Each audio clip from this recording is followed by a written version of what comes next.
Yeah, I think that should work. Hi. Oh, it's the tiniest mic. Hi, friends. Thanks so much for being here. And if you're watching this, are we streaming? If you're watching this and you're on your way, I don't find the roads to be that bad. Whatever. You're going to be fine. And if you're watching this and thinking about it still coming out, we're obviously still having this. So, for this Openest Mic, everybody here has been here before except for a handful of us. Basically, it's going to be rules of like any social gathering where you're out with human beings. Be considerate, don't be an asshole. If your heart is full of hate, keep it to yourself, you know. But that's just like normal stuff. So I feel like I don't have to go over the rules tonight the same way I usually do, which is wicked nice, to be super honest. I've been like debating doing this for a long time because deep down I'm actually somewhat of a shy person. But you know, it's just us, and my husband's not here. So yeah, Tyler, I'm ready. I'm ready to start us up.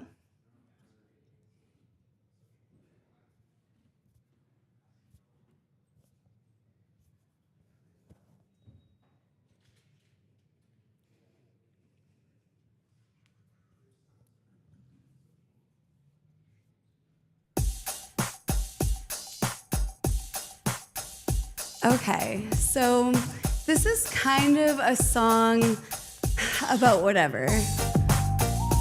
For me, I just wanted to use it to tell a story of signs that I have noticed and steps I've taken to make my life better. I got a new life, you would hardly recognize me. I'm so glad I got a person like me care for you. Why do I bother when you're not the one for me? It's nothing, no. I saw the sign and it opened up my eyes. I saw the sign. Life is demanding without understanding. I saw the sign and it opened up my eyes. I saw the sign. No one's gonna drag you up to get into the light where you belong. So where do you belong? So I don't know if you guys have noticed it, but being a former conservative in this country, things are bad. I've been pale mood for so many years. I've wondered who you are. How could a person like you bring me joy? And in a pale mood when I see a lot of stars. Ooh,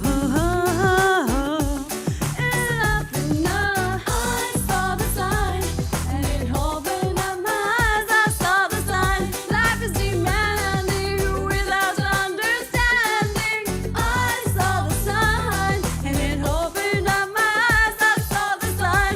No one's gonna drag you up to get into the light where you belong. But where do you belong? A question I don't feel like anybody is really asking themselves in a serious way when they're in power anymore, which is fucking terrifying.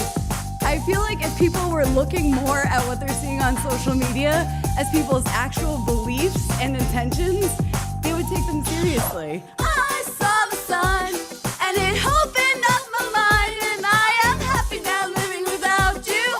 I let you I saw the sign and it opened up my eyes. I saw the sign.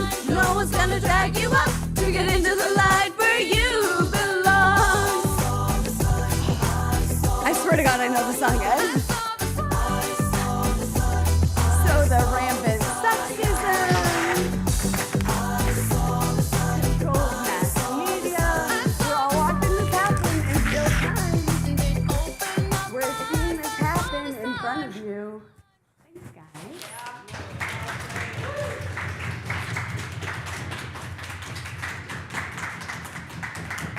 So I guess what I'm saying is if you're going to sing a song like it's karaoke, do a little something, write down some stuff, you know, do a little research. If you want to take a look at these, I have anecdotes for every single sign of fascism that is hitting our country. So big frowns on that. For our first feature tonight, we have a poet and a rapper. and a fiance of a lovely lady, and one of those like rare artists that lives art, that doesn't just perform, but lives what he performs and performs as he lives. There's something really special to me about like authenticity in general, but when you have somebody who's unafraid to like have that gap between themselves as an artist and themselves as a creator, as like a person, to me it's just more engaging. I've been really lucky to get to know Zach over the course of like the last year through the open mics, and seeing his development has been crazy. He's always improving his delivery. He's always improving his flow. He always smells wonderful. And I just want to say that like when you put in the effort, when you put in the time, like the results are there. The results speak for themselves. Hopefully he's also going to remember to tell you about upcoming gigs and upcoming releases and merch drops, but I don't want to spoil anything. Zach, come on up. Guys, give it up for Prozach.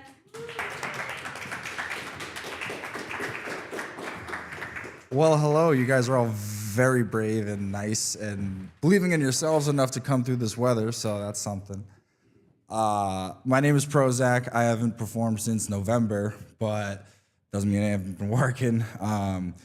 You'll see all of that, and really just like getting out, like it seems like I've been performing for a while at such an early stage, but that wouldn't have happened if it wasn't for my fiance introducing me to Laura through social media and finding out that the next open mic she was putting on was 50 feet away from my house that I could walk to.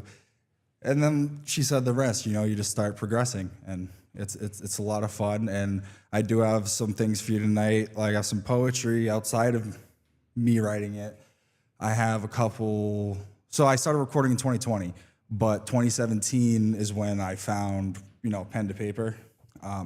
And it's just like after my first 3 months, and I just like abundance of writing in like this 3-month period, I went from psychedelic trips to writing, finding Prozac spiritually, to mental hospitals for like the next 2 years, like bad, and then I had to recover, but then I refound my voice, and I remembered how writing and feeling as Prozac made me feel like I made sense if I did it in rhyme form, in a flow that was my own. So I do want to share, like she touched on with, you know, progression. You know, it doesn't seem like it's going to happen, but you can't walk to the door if you don't take the first step type of deal. So we'll see what that 17-year-old kid was thinking in a little bit, but it was a lot.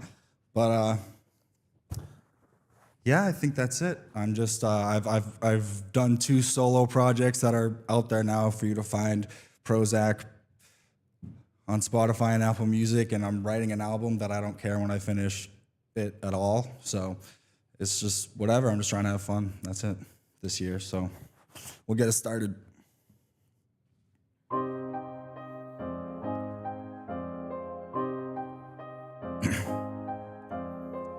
I love the signs, by the way.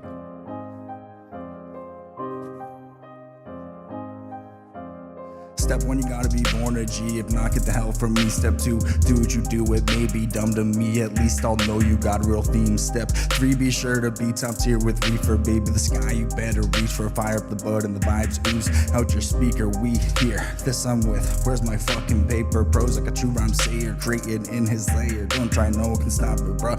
Nothing's fair. Yeah, dude, I know I'm rare. Brother, listen, this shit happens when you self, you christen. Be the best and defuse the enemy. Stick to the mission. Patience, patience, patience, brother. Play this, never fake this. You the true star player. True star player. Pros like a true rhyme sayer, creating in his layer. Don't try, no one can stop it, bruh. Nothing's fair.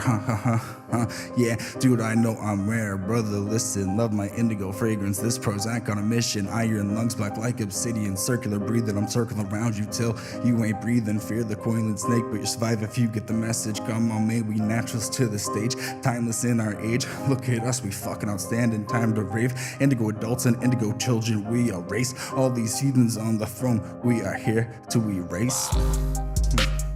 This is step 1.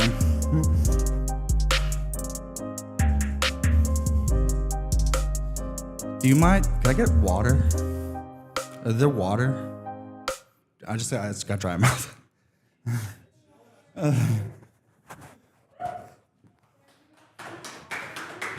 Thank you. Thank you. I'm sorry. Appreciate it. Okay. We're good. All set. This is the outro to my first EP as a solo artist. Full steam ahead. King Cap rap makes Zach blast by the reinforcement on his Beast Coast forecast. Rebirth, I crawled up through the hatch with a tequila flask. Finna crack jokes and live fucking fast. Gold at last, known it's time for the show. If you get it on your own, a better poetry to show. All you gotta do is save you go. They be like, do a charade, we will get you laid. Drugged out, private plane, sign the dotted line, get in this lane. They love, I'm insane. Don't wanna cry, control tears, but fuck it, Top Gear, no fear. Slice my neck with this blade. My past was badass and this drop is fat. Always better than the last. My flow smacks, yo. No cocaine, just an abusive bipolar schizo brain. Lazy to society, they say I'm not sane. Take these pills, fuck your pain. Don't teach me where I need to be. I know my energy and towards you, it's a very clear fuck you. Don't fuck with me, this metaphysical alchemy today. Have a feeling that I never felt. Even though I used to be heavy with LSD and I've explored hell. Freed me from mental slavery, smoking till them Russes with Alan Watson, Terrence McKenna, and my girl know all my secrets still on me like holy shit. Really? Answers always for you. I want the sexy tactics, motherly instinct, strong with a hard love and heart. My art will show. Any foes get beat by my bros or my flows or my ghosts. I'm not the goat till someone tells me so. I go so that I can blow so fucking hot. I'll explode, fucking explode. Boom, baby girl, this for me, but this for you. Gold at last, know it's time for the show. If you get it on your own, a better poetry to show. All you gotta do is save you go. Sign the dotted line, get in this lane. Blow, Top Gear, no fear. Slice my neck with this blade. Go, clear that it's time to prove. Never made a false move, protected so I groove. Got the stethoscope, I'm crouching by the safe. I'm cracking the code to get the cake and drive the wraith. It's Prozach, bitch, this shit is made. Won't give up this life, don't offer a trade. Every dreamer I meet is strong, we all top grade. It's blunts, no bong, King Kong. Got bruises on my chest, I'ma live long, but my love is headache. I go so hard that diamonds couldn't cut it, but a diamond we shall live in. From my brother Zion, we shall give him heaven, but hell, that's what we live in. Sin for the right beginning, stun for the revolution. Stay high for fucks that are not given. No kind of sort of, that's a fucking order. Be bigger than a king, prove with the win. Alright, pause it for a second there. Let's get that off my chest.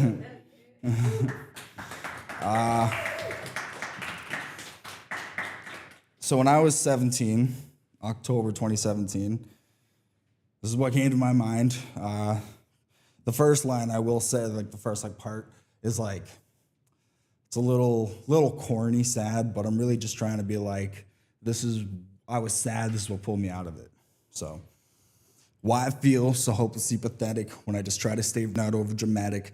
Deep down inside, I can tell myself I will be fine, turn inward and find comfort in my inner voice. One day they will see how ahead I'm destined to be, but that ain't the roots of my stress. Gladly I'm doing this for my family and me. Among the minute of my lessons that actually got through to me, made me believe any pattern in life comes down to Fibonacci. Also an analogy, because when you magnify, the more truth you will see. I feel optically overly sensitive. Bullshit seems to intricately tickle me in my third eye. And I know why. I metaphysically let my consciousness be amplified. Keeping that kundalini fresh. Healthy energy flow through my chest, down my spine. Mentally feeling godly, I'll outlast you. Feeling like my views are outcast, bitch, my bars could be a crime. I'm too divine for this mortal time. Thank God I found myself and let my old consciousness die. Now I'm on the chase, my own weight I will pull. I'm enabled to place all the energy in my soul. Write down in this notebook, you have lots of money, but how you achieved a lot to you, a filthy crook. Never given a second look. My point will not get mistook. Realized I was chosen, I was spending time trying to defeat my own flow. I'll run, just tell me to go.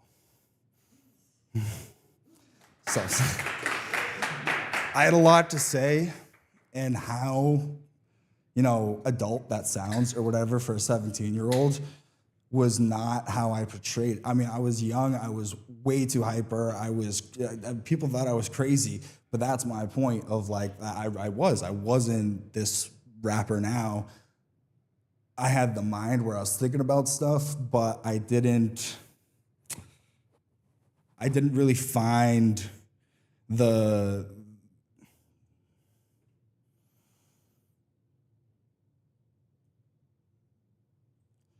when I said that sorry that I'm fumbling like this, but no, but like that, to feel understood when I was writing rhymes, right? Because what I just read did make a lot of sense, and I felt like I made a lot of sense writing it, but then I would live my life and it would just be totally opposite of what I wanted for myself. And that was hard to get out of, and that's really all I want to say for that 17-year-old in that mental hospital, but sorry that I forgot about it, what I was saying real quick there, but we can get back to the music.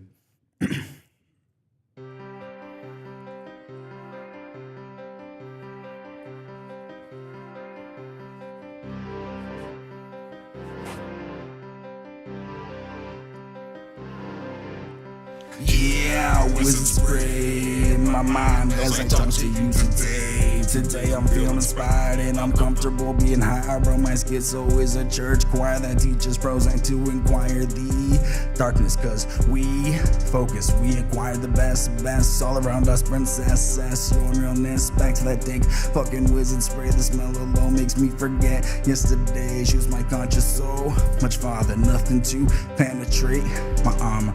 Spiritual quantum awareness is what makes me a learner. Remember spirit science, yeah, we modest in this world, baby, we are so much better. Awareness, that much, that the psycho. We love what energy we create for our life, though maybe being what you stop me from feeling like anime. We a fucking team and Prozach is never letting go. What the fuck is calling, answer that phone. Ooh. Exactly what I thought, third eye so wide, got a panoramic view, sentient energy given to me, it was bright, and it's so goddamn easy to see through you. Made Prozach 16, 17, let me fought. They calling, answer that phone. Woo, exactly what I thought, but if not, spiritual ballin', third eye so wide, serpent energy, don't fucking cry. We fall to fly farther. 7 years ago that verse came to Prozach and started it all. I'm coming at y'all like a fucking pro, like the whole time I did fucking know. Confidence is weak when you look at me, but I'll snipe your gas ass up and you least expected the most power in each statement, and it'll hit you, baby, we crazy. You know I know you fucking felt it. I'm a sneaker, I'm a speaker in your speaker, and my mind's bracelet, bitch. I'm already there, and I'ma roll around in the motherfucking bread. And I did it right, so never be alone. Got friends, brethren, and someone to lay with in my bed. Yeah, bitch, Zach is dead. Prozach gonna take over till his end, if that could ever fucking happen. Okay, that's that one. Thank you. It's one of the more energetic ones.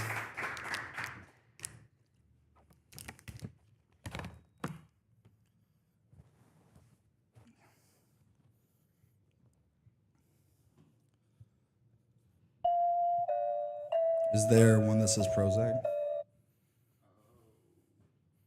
I might not have sent it to you. If not, it's fine. That's okay.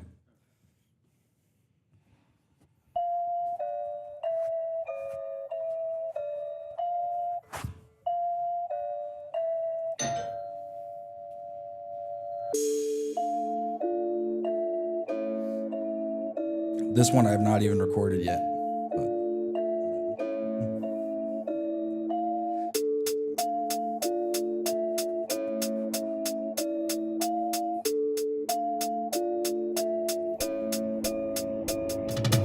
Feel like I got an invisible team watching over Zach and Prozach, interdimensionally helping me to see straight to the beam. When the beam hits, it guides, making me fly, and I don't even gotta close my eyes to see and hear hallucinations. 8 years since asked to be ready for the revelation. Selfish habits, eating what you can fathom. Overenjoyed, I'm yum. Oh, by the way, they fucking child, and we the ones who wild. Nothing you could say to cramp my style. I know that you are mild cause of what was in the bio. I said, but that's Prozach starting on my vinyl. Not scared of hell, I was born then blazing state fire.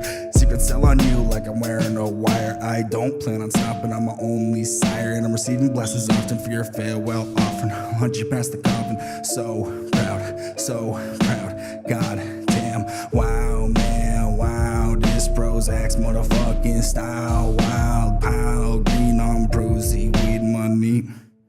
Pow, gun go blow, this Prozach's motherfucking style. Wild smile, skin teeth to freak out the enemy, living in the now. Preaching positivity to the crowd.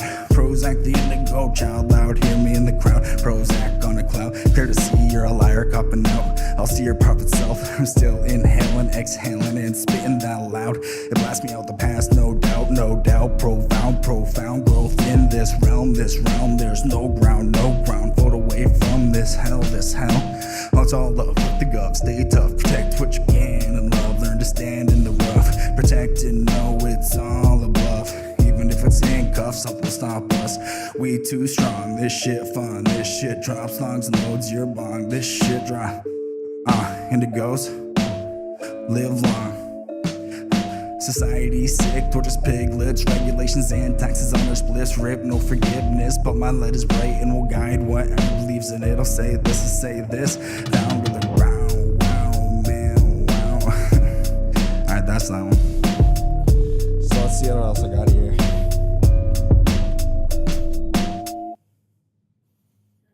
Alright, so I'll take a little break from the music again to do a couple poems by a guy by the name of John Greenleaf Whittier. He is on my mom's side. My grandfather is like 3 uncles away from being his nephew. So I don't know if you know who he is, but he was an abolitionist in the Civil War. So basically in the 1800s, it's like he was showing his art to be a social figure for anti-slavery stuff. And he did do a lot of other stuff too. So I have 2, and one is more, I tried to make them like up to date to now for like something that I feel like we should be as a collective doing that he was preaching back then. And it's more mentality stuff. And then I have one that is in honor of, I just got down on one knee and proposed. It's more of a lovey one. So I'll do that one first. And that one's called The Hero. And it's just an excerpt, but oh, for the white plume floating, sad name I can't read, field above, the lion heart in battle, the woman's heart in love. Oh, that man once more were manly, woman's pride and not her scorn, that once more a pale young mother dared to boast a man is born. She turned me from a boy into a man, so that's why I like that part. But now, life's slumberous current, no sunboat cascade wakes, no tall heroic manhood, the level of dullness breaks. We keep it interesting. Oh, for a night like Bayard without reproach or fear, my like love on the cask of steel, my love not on his spear. I'm not trying to fight, I just love. But I'll get back to rapping for one more before I get back to another Whittier one. So if you could play the first YouTube one. Thank you for listening for this long and let me go on. And I could be up here. This is another one that I haven't recorded yet. It's more of a talking one.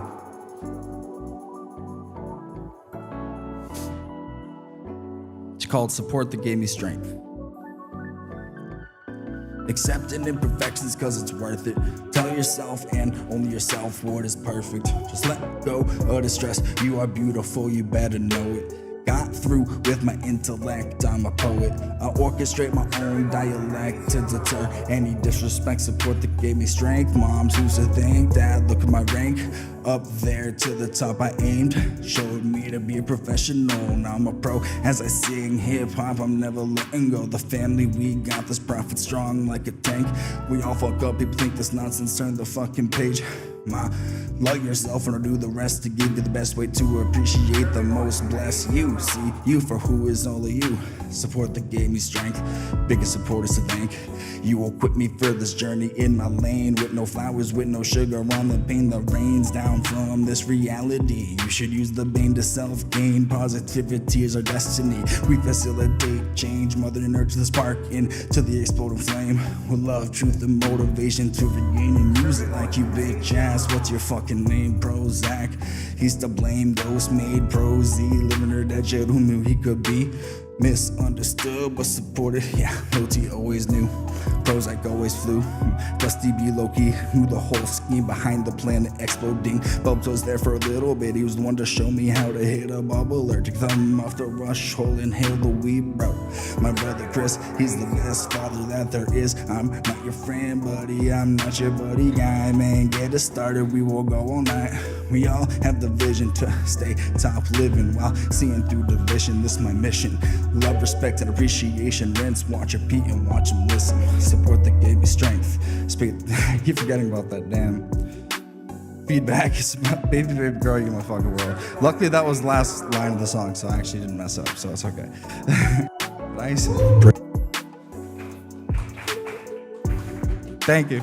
That's a little whiff of me. I can do real intricate things and be clumsy in the same thing. So I'll do the last 2017 verse for you, and I have two more, and then I'll let you go. But okay, so this one, a little bit of a different tone than the first one, but is it really? It was the same month that I wrote it. All right, here we go. America's a trap. Freedom shouldn't be a plea. Think I'm crazy, I'm closing the gap. I'm a star seed. Think my parents gonna snap, just hoping I'll be understood before I crack. My only choice, produce cash, good morals gain, then give it all back. Smoking loud pack, unstable, no label, need financing, prancing on a thin cable, approaching the eventual takeover. Fuck your styles and fake smiles, venomous viper, intellectual sniper, seen for miles. Raise lighters for riders, central hyper, beats and tail my fiber. Higher than that liar, what is your angle? Let's wrangle about the mystical, how it's actually physical, motive voice critical. Words thrown to hit you alone, we dethrone advancing ghost riders, OG finders. No cubicle, vocal and musical sounds hit the ground, bounce to be wound in the sky, energy flies in my lyrical cyclone, collapsing diaphragm, gasping lungs. Denounce the careless, been disowned in fairness, befone the subconscious, unlock my supreme awareness, vow to look good and live a good life now. Here, seeing clear, full of cheer, no fear if you'll stand, man. I'll keep it closer and even closer peers. I did not know how to stop back then. Light your blunt while the blood smears when my gears spin on my head in years. My tongue spears, smoke and cough, two lungs you approach, I veer. My team tight like a screw, would I stop on the read through? We know this my crew, don't let no one label you. Trust your inner feelings, not the words of mortal beings. They'll say shit you already knew. Twisted and stay stubborn because their second-class minds are tied down and worn by governmental binds. Just accept, move on, focus on bettering yourself. I'm an artist, no one can tell me there's a better way. No way around this. All right, so that's that. Very wordy, very, very wordy. I used to not listen to them when they would tell me, hey, like, you know, you structure a verse and not go a million miles an hour and maybe it'll be music one day. All right, so I got two more. You can do the second YouTube video.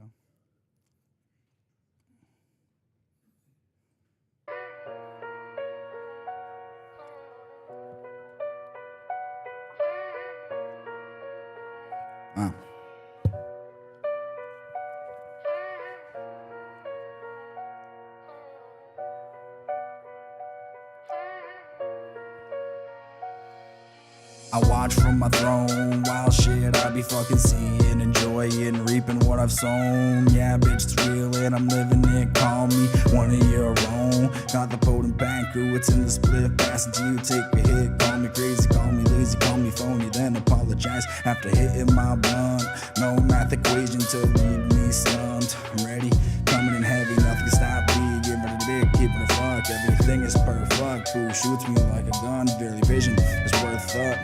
I welcome the fun, I'm so around, my baby is loyal, my family is royal. If you the hoe, stay in the soil. The best gift of all is we the perfect fit for our love. Strong rap game with no frown, Prozach, giving it a whirl. Your lame ass is down, don't know the right way to realize your life is diarrhea. Gonna flush in the toilet swirl. Drown calm down, cause your ego and you see me rule my world. Get the fuck out my town, really, really, really, for real, for real. Everybody see me, got the car, got the spot, got the girl here, and I'm gleaming and I'm glowing. I'm spreading the love, spreading the word, projecting my art from my world. Amazing how it's going, smoking bud, being true to my girl, go getting from the heart, will make my soul visible to y'all. Love only y'all. 2026, undeniable. Alright. So I have one more to end you off with.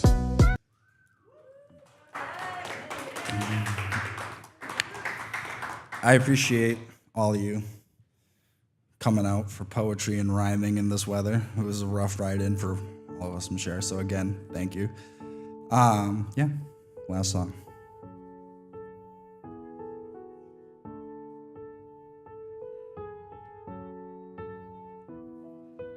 Backs off the wall and I won't ever fall. And if I do, I know I will live on and on and on. Come the fuck on, bruh, get it, we never wrong. There's no backwards, no direction, and this dimension is forward. Step by step, make him disappear. You're in the clear. Half the time my mind is fucking upside down. But believing in myself, never a fucking doubt.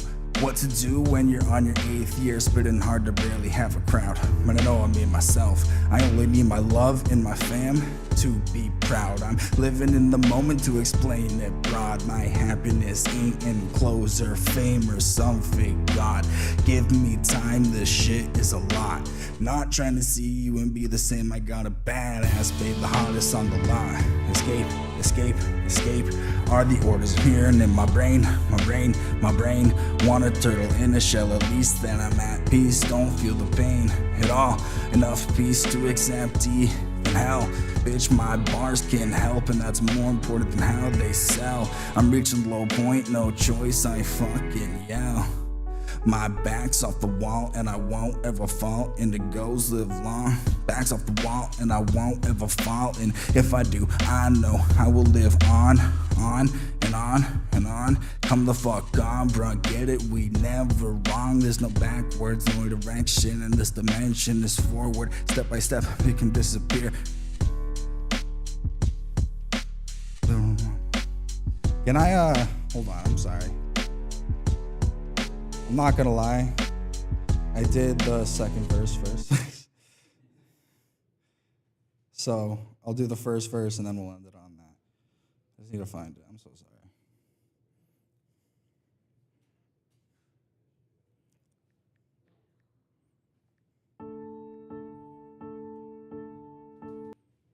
Yes, okay, there we go.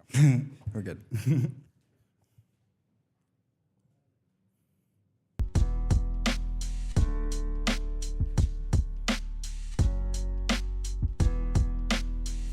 Can you start it over?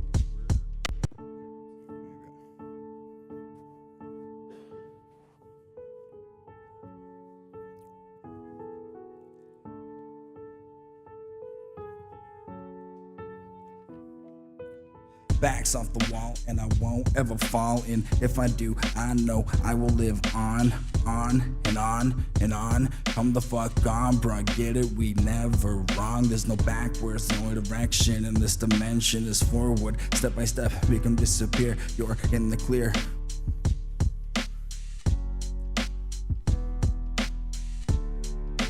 Never a fucking doubt what to do. Yeah. I'm sorry. One more time, because it's an open mic and I'm allowed to do this. So, it's the Openest Mic. Yeah, no, that's what I'm saying, because it's like I'd be killing it, and then it's just like, oh, it's, you know, still working. So it's still a progression, still getting there. No, it's literally the first line of the first verse. I keep forgetting, but I know it. I do know it, I promise you. Take 3.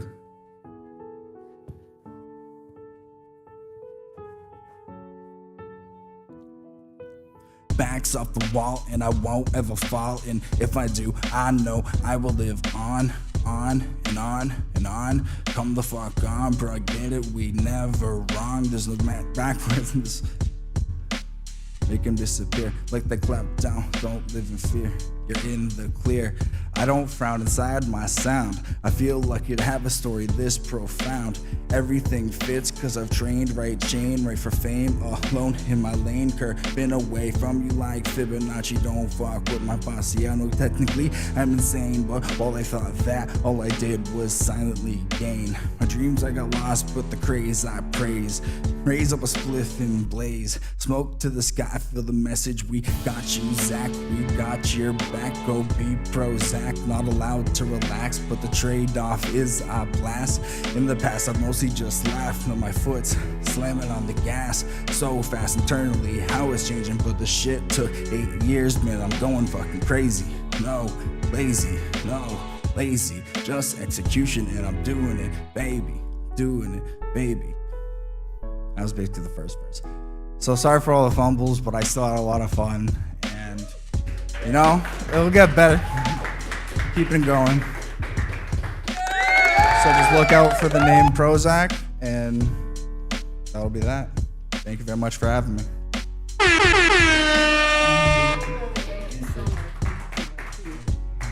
Guys, one more time for Prozach.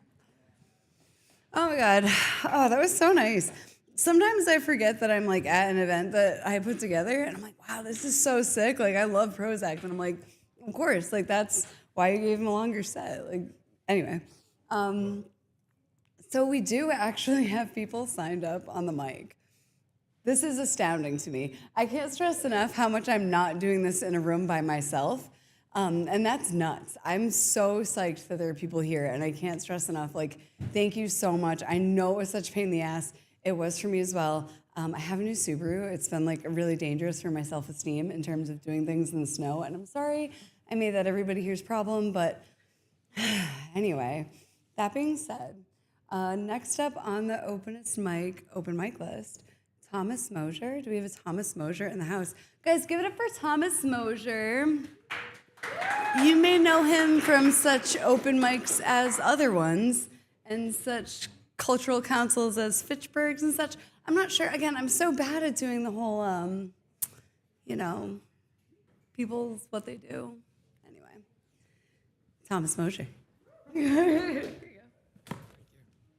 Thank you. So I do lots of things, but that's not really that important. I'm just up here for fun. So earlier today, I came to Laura and I told her that she had a personal choice that she could make in theme with some other acts I've done at other open mics where I've done this choose your own adventure thing. And this is especially for her.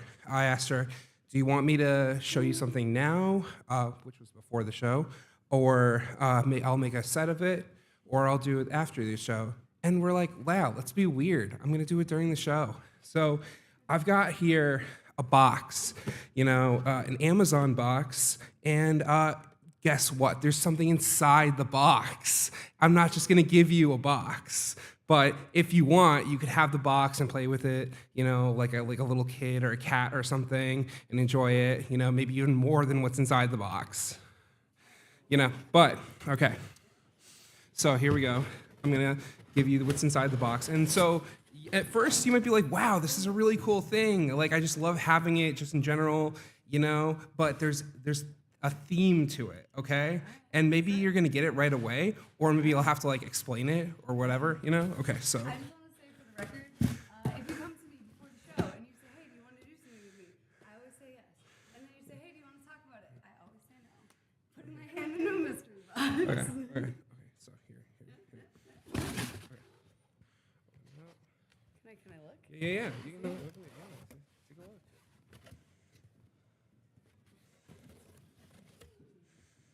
Of course I know what this is. So one time me and Thomas Mosher were hanging out, and he ate. So one time me and Thomas Mosher were hanging out, and we were talking some bullshit or whatever, and I said something about eating an entire banana with the peel, and he did, and it was the most savage thing I've ever seen in person. So I've just. I'm still haunted by it. Hold on, let me live in it. Your laughter has given me bravery where I shouldn't have it, but it was wild. It's like one of those moments where you're like a monkey paw wish. You're like, oh, I dare you to make that happen. I want to see that happen. And then it happens, and you're like, fuck. So I think that this is a painting of a still life without you ate the banana. Close. I know. Not exactly. All right. Okay. So that is another story between the two of us that goes way back. With the yeah. I mean, it was just gonna be the whole peel. Like I was just gonna do that, at first. But then like I decided to like kind of like swallow it mostly whole instead, for extra dramatic effect. But this isn't related to that. Actually, it's another story about fruit between the two of us. So one time at Mill Street, I brought you like a plum, I think. Yeah, and I think this was after going to New Dawn Art Center, and you were talking about plums and whatever. Or there's some timeline, and this was after getting your chapbook, right? And so this is an old painting I made back in college. It is a still life. It was not made after any of those fruit stories beforehand, and now it's.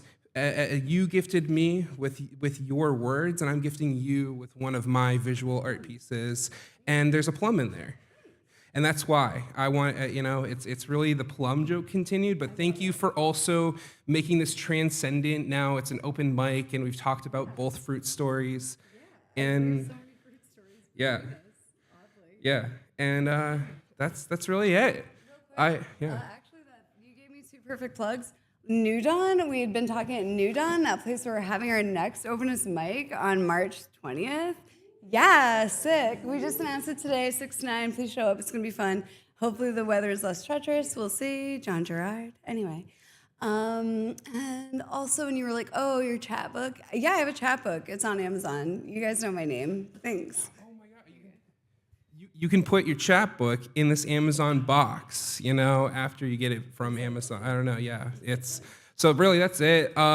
You've already helped get the segue to other things, and I'm just gonna leave it there. All right. Thank you, everyone. Yeah, awesome, sick. So yeah, like elaborate gift rituals, guys. Do them. That counts. Openness, baby. Whatever you want. Next up on the Openest Mic is our next feature at the end of the month. John Gerhard he was the first person here, and I was like, if genuinely nobody else shows up, we're still in for a lovely, lovely show. John's music is absolutely beautiful and transcendent, and we're just gonna like enjoy a little extended set from him before our poets come up. I do want to remind the people in the room that there is still a sign-up sheet. There is obviously gonna be some time on the mic. And there are little treats over at the bar, so please enjoy them. There is also a bar at the bar, so if you'd like to have a beverage, alcoholic or non, obviously, please feel free. You might also notice that we're in a building. It's called Canvas. They do memberships. You should check out their website. Look up Canvas by Coff33 Corp. Again, I don't like to talk about other people's projects without having gone through what they want me to say about it first. But obviously, I'm spending every full moon here, so I love it here. I love the people who run it. I stand behind everything that they're doing in terms of programming and community and equity and just like being good human beings. So if you want to get more involved in just like the place that we are, please feel free to do that. Anyway, back to that good stuff. Yeah, and we have the experts here. We have Derek, we have Sho. Lauren is as well an expert. Creepy Mannequin, if you have questions. It's more of an oracle than like a pragmatic advice giver, but she's here, and she's open. And please leave. Anywho, John Gerhard, come on up to the Openest Mic. Guys, give it up for John Gerhard.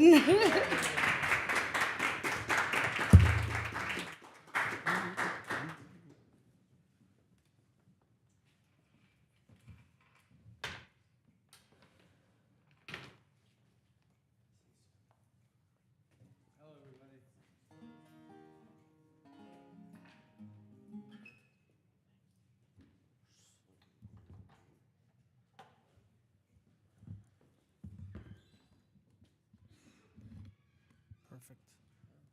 Thank you. There we go. How's everybody? Good? Snow will melt, hopefully, soon. This is called Colors. It's about autism.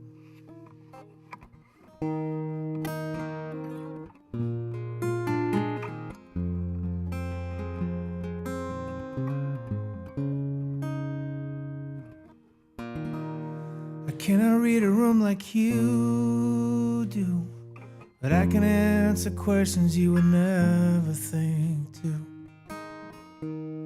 I cannot move at your pace, but I can slither like a snake.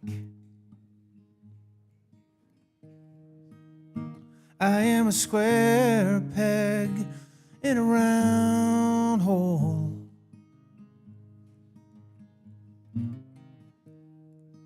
According to you, who claims control.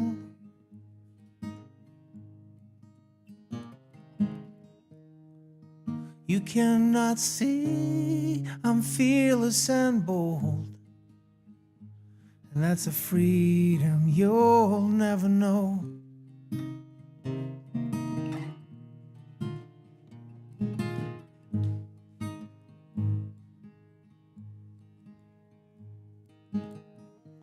Unapologetic about my quirks, they are not of my choice.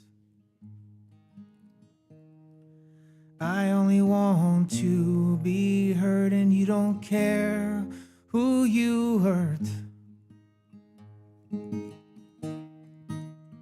I am a square peg in a round hole.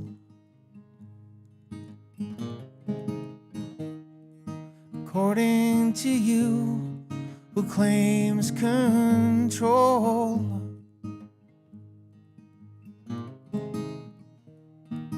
You cannot see I'm fearless and bold, and that's a freedom you'll never know.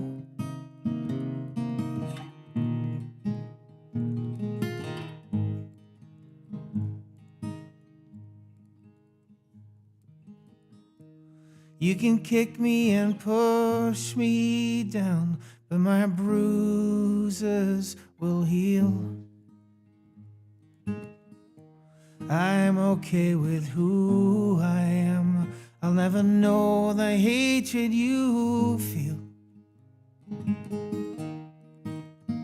I am a square peg in a round hole. According to you, who claims control.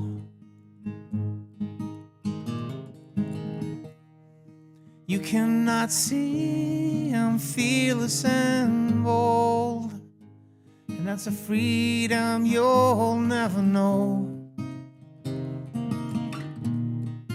You will never know. You will never know.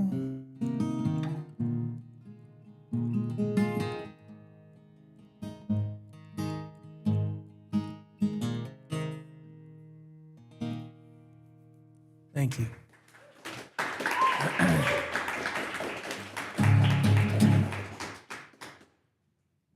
I forgot my earplugs, so I had to put tissues in my ears. Just to let you in on the beyond the fourth wall. This is called Faith.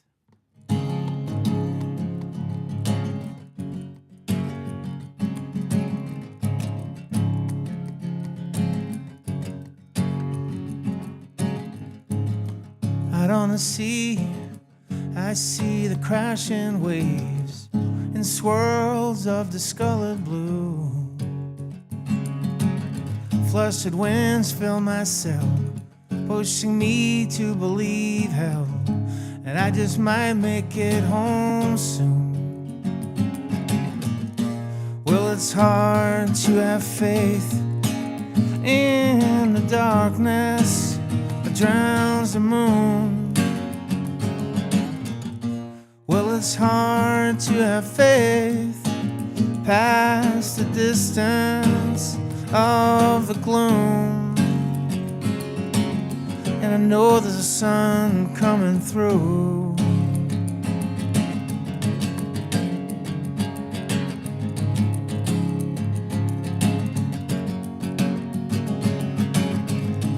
I'm always counting stars. I wonder if they know they hold secrets best never told. Quiet sea reflects the sky, fingertips that feel so cold. Wish I had wings, wish I was bold. Well, it's hard to have faith in the darkness that drowns the moon. Well, it's hard to have faith past the distance of the gloom. And I know there's a sun coming through.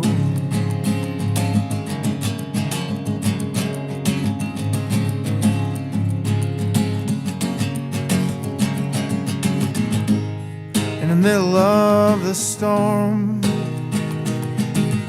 I can feel the warmth.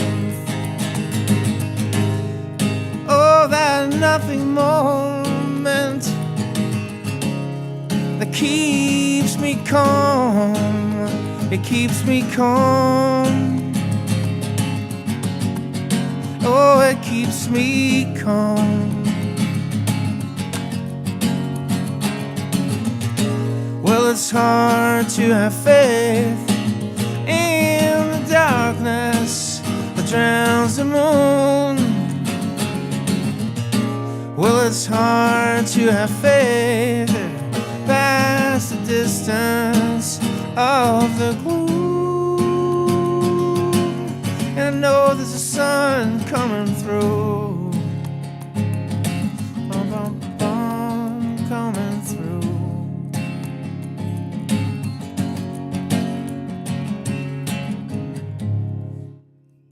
Thank you. One more? All right. Okay. Should I do it? Sorry. I'm having a conversation with myself. Dear John, I will do a song about changing your mind. Mainly because I just changed my mind. Thanks for listening. Abaddon hid in the dark from the favorite son from Galilee. Worn out souls in a paper bag. He sat on a bench, lost faith in humanity. Thorns from a yellow rose, dried up blood on his weathered clothes. No one took the time to listen anymore to his words of kindness, now so obscure. Kneeled on a pew made with defiance, begged his father not to come back as the lion. Murder of crows soar in the sky, scouring the earth, looking for morning star. Thorns from a yellow rose, dried up blood on his weathered clothes. No one took the time to listen anymore to his words of kindness, now so obscure. And he felt it in his bones. Was Judas right after all? For all the love he had shown, gossamer heart would be his downfall. Thorns from dried up blood on his weathered clothes. No one took the time to listen anymore to his words of kindness, now so obscure. Everybody ran towards the fire. No one ever saw the light. In his heart, he had a desire to never come back. Thanks very much.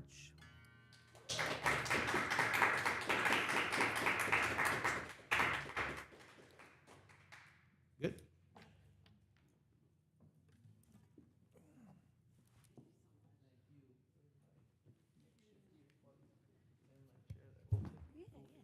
Guys, one more time for John Gerhard, please.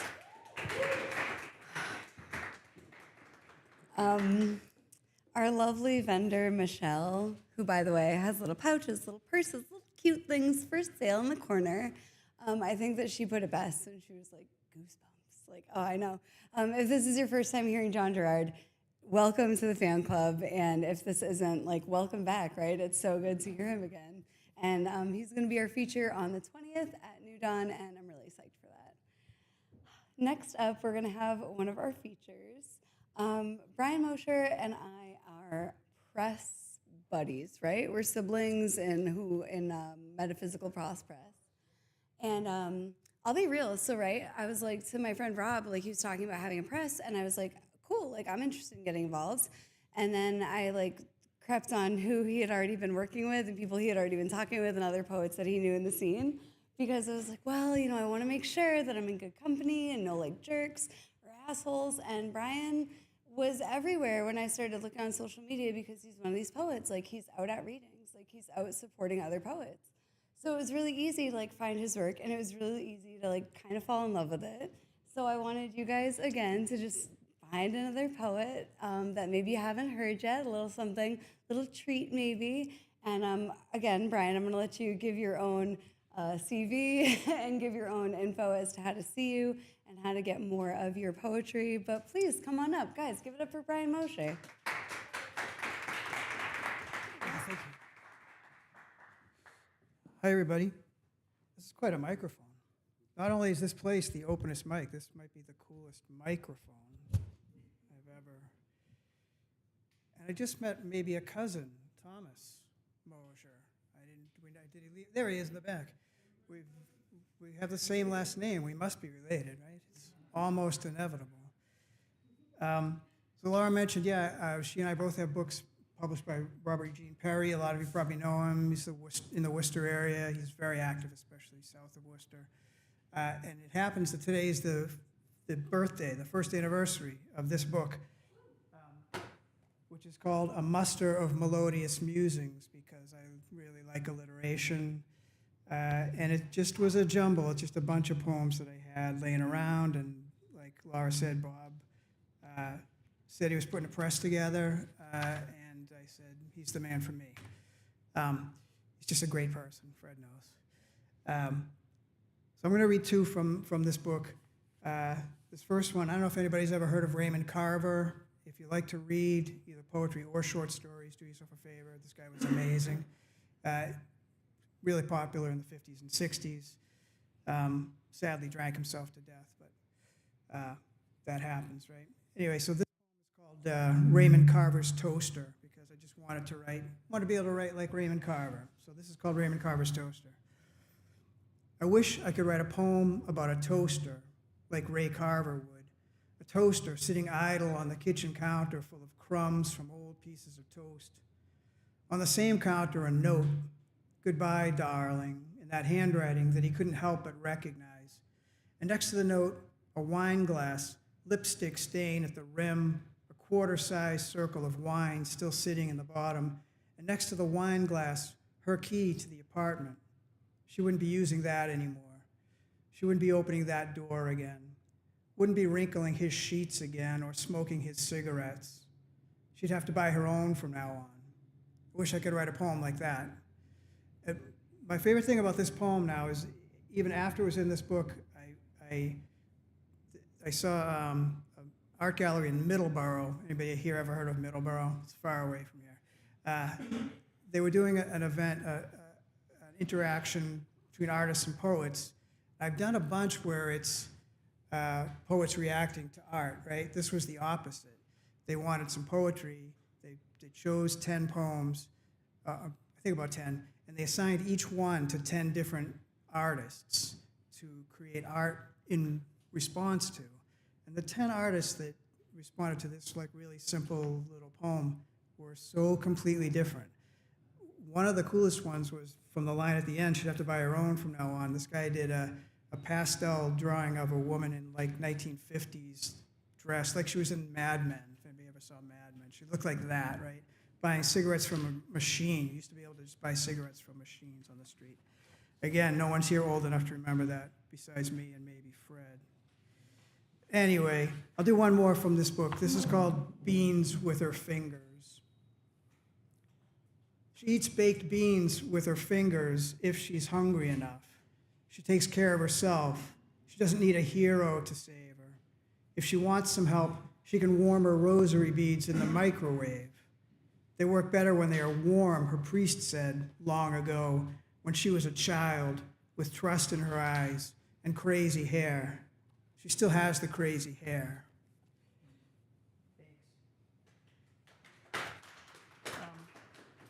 So speaking about poetry and art in conversation, in Plymouth, at the Plymouth Arts Center, once a year they have a juried show. It's a really beautiful place. If you get to Plymouth, it's a really nice gallery, museum. But once a year they have their juried show, and in conjunction with that, Miriam O'Neill, who's the poet laureate in Plymouth, does an event she calls Visual Inverse, which is poets choosing pieces of art from the show, writing poems for them, and then they're on display on the walls of the art gallery with the paintings. It's really cool. So a year and a half ago now, I did one in response to this painting that's on the cover of this book. Not a painting. This is what's amazing about this. It's collage. It's pieces of cloth. I have more copies if somebody wants to take a look.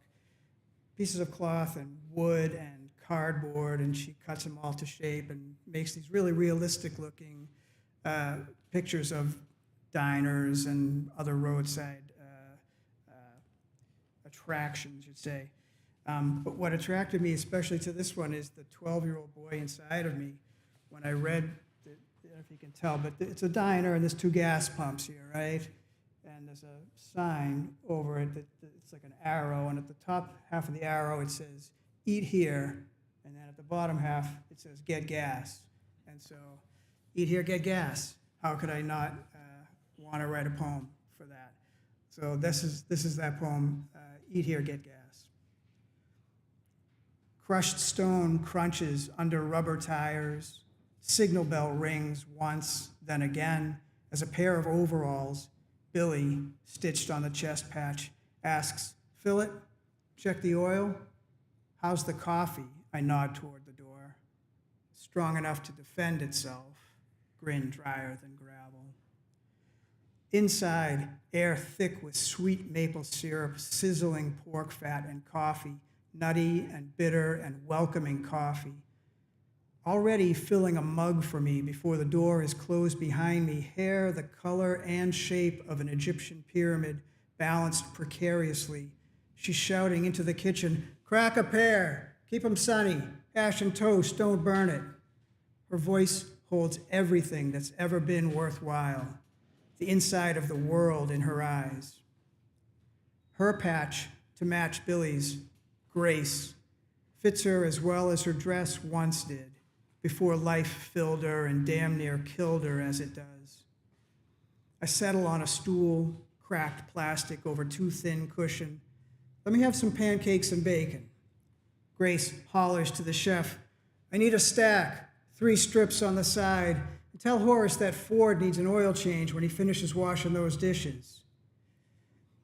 It could be 30 miles outside of Bangor or deep in Appalachia, a swamp west of Tallahassee, or a mile high on the road out of Denver. The only difference, the roundness of the vowels, the temperature of the morning air. Eat here, get gas, a joke as old as beans, as true as biscuits and gravy, as honest as Billy and Grace. A stop here refuels more than your car. Never pass up a chance to be filled. Another one from here, I don't know, Fitchburg's not far from Worcester, right? You've all probably been to Worcester. Anybody know George's Coney Island hot dogs?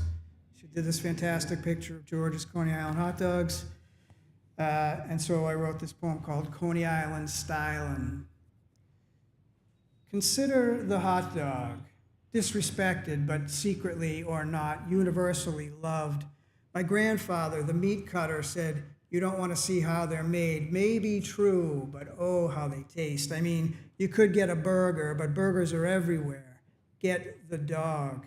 Get two with chips and sugary cola. You know you wanna play the jukebox, sing along while you wait, but you won't wait long.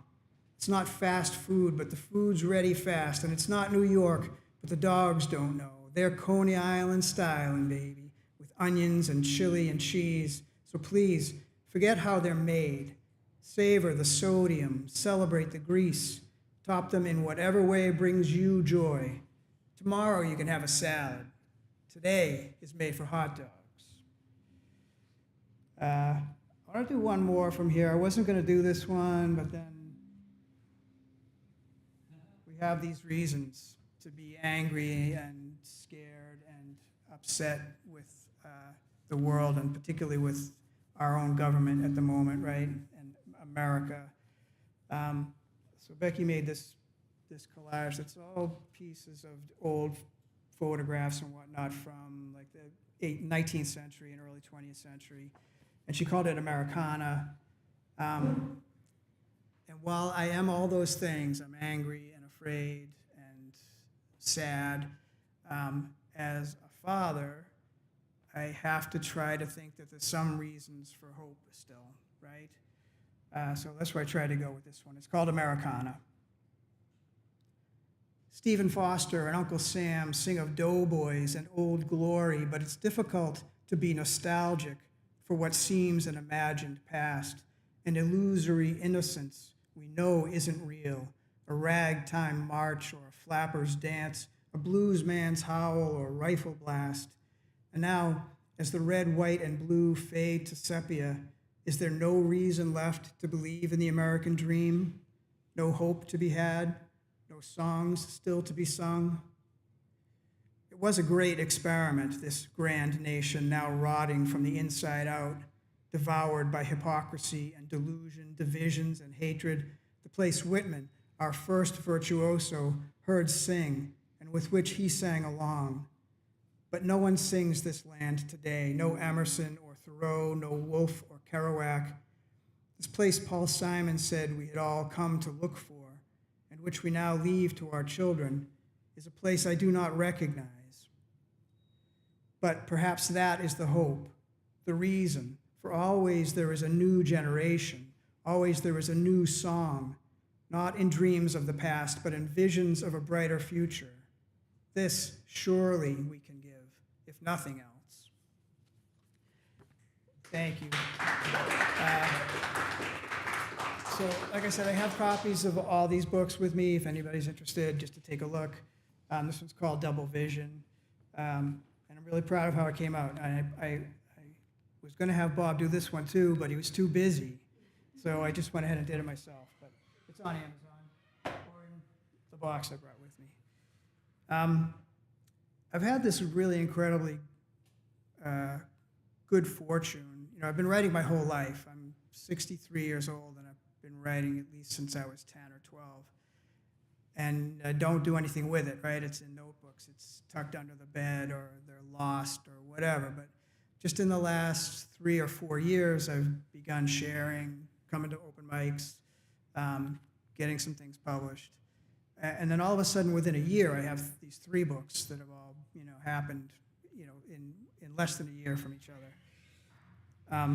But none of them happened fast, right? So this book, Relict, started when my father died, which is just about 8 years ago. It was January of 2018. And I'm sure everybody's experienced the death of someone who's important to them, right? These are the universal things we all feel, we all go through. But it messed me up more than I expected it to. And so I had to deal with it, and the way I deal with all this kind of shit is to write about it. But so since then, since 2018, it took, 2018, right? It took me until the end of 2024 to feel like I had something, that was a collection sort of worthy of him, I guess. But then it takes another year, or it takes a few months to find a publisher that will take it, and then it takes them a year to get it out. And I almost forgot half the poems that are in it. So then when it's out and it's in my hand, it's like getting to know the material again myself. So I'm going to read a bunch from this. If it gets boring or everybody's sick of me, somebody grab the hook. My father and his 3 brothers, they grew up in Foxborough, where the Patriots play, right? And I grew up there myself as well.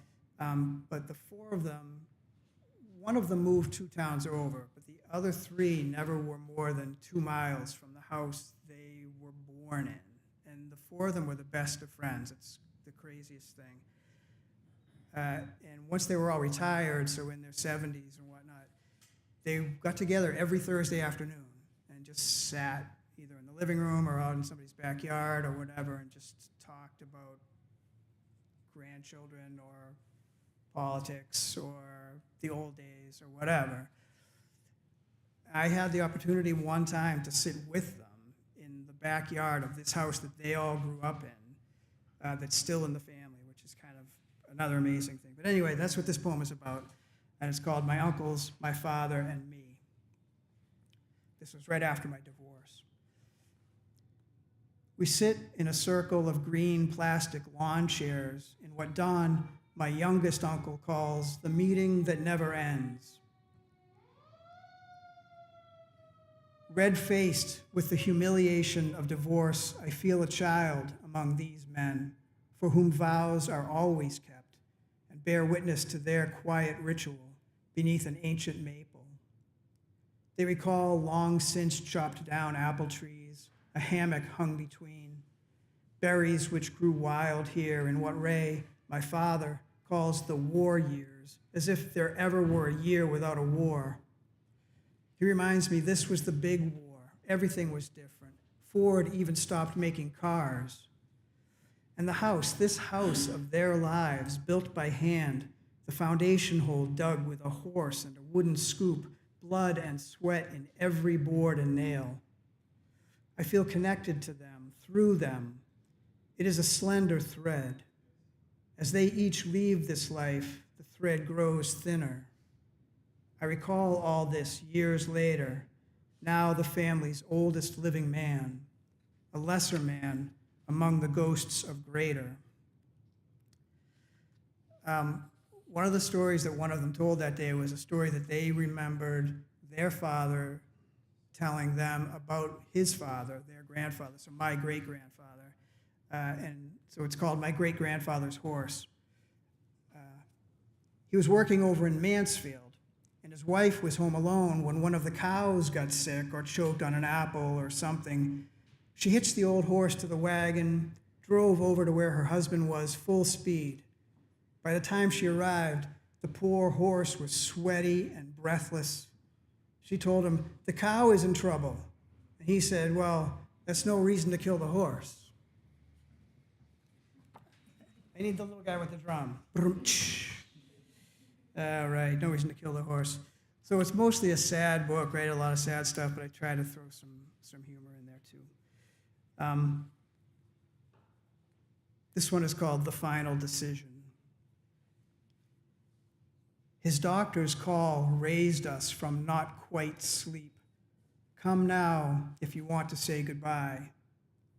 Ever he had carried us on slender shoulders, taxi driver or batting practice pitcher, no matter how tired from a day at the factory. And now, as when we were children, tucking us in warm and clean before putting himself to bed, He had waited until we were safely out of sight before letting go of life.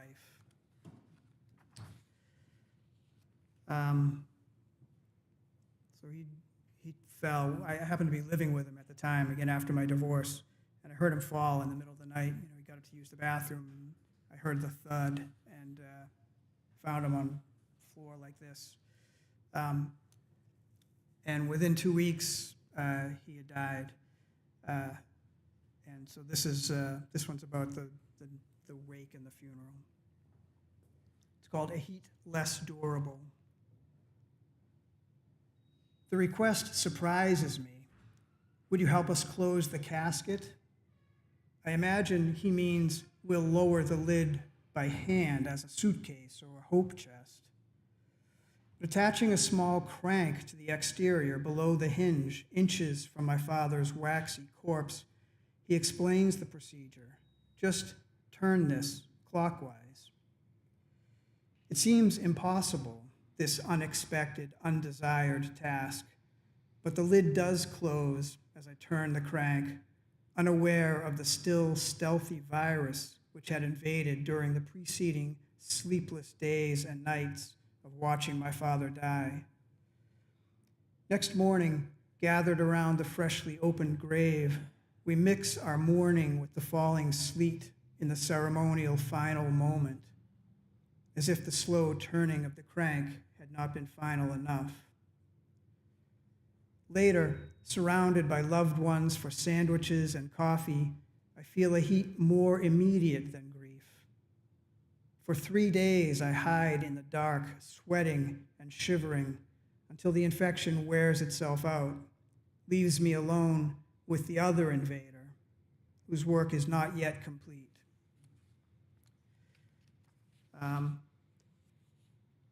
So I mentioned I'm a father. I have a daughter who's 26 years old, which is shocking. I don't know how these things happen.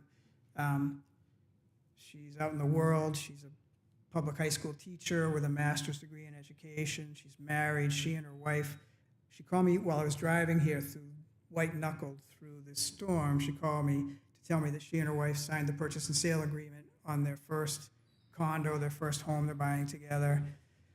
So it's amazing how that happens, right? When her mother was giving birth to her, her head was just too big. Those of you who've given birth maybe can relate, the rest of us not so much. But her head was just that much too big. But it got like that far out, and she had really long black hair, and that was my first experience of my daughter was this incredible, just the crown of her head and this really long black hair, and I was actually touching it, and she wasn't even born yet, right? It was remarkable. Anyway, I'll talk about my daughter all day if you let me. This poem is called The Same Hands, and it's after John Keats' This Living Hand. These hands, which held my daughter, still fresh from the womb, stroked her hair before she had completed her escape, then diapered and bathed and powdered and clothed her until she, with her own hands, took her own direction. These hands I look at now and do not recognize. When did these spots appear? One of many echoes of the father. When did the knuckles begin to swell? The mother is here as well. Cracks and wrinkles and lines defy recollection. These still living hands contain no memories, only aches and scars, only echoes and clicks.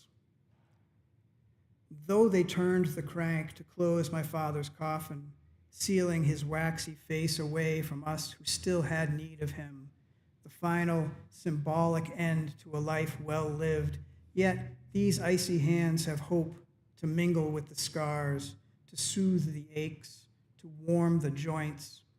As I watch that baby, now a woman, forge her own life of love and commitment.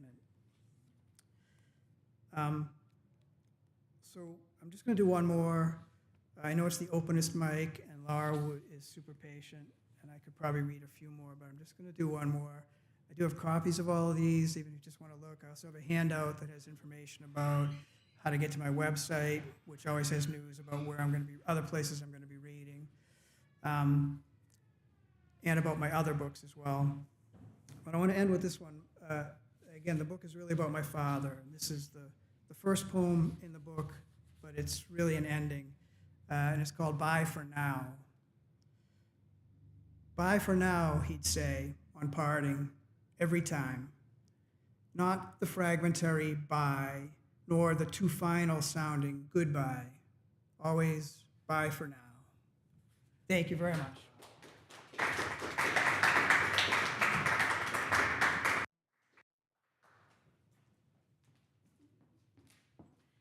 Guys, one more time for Brian.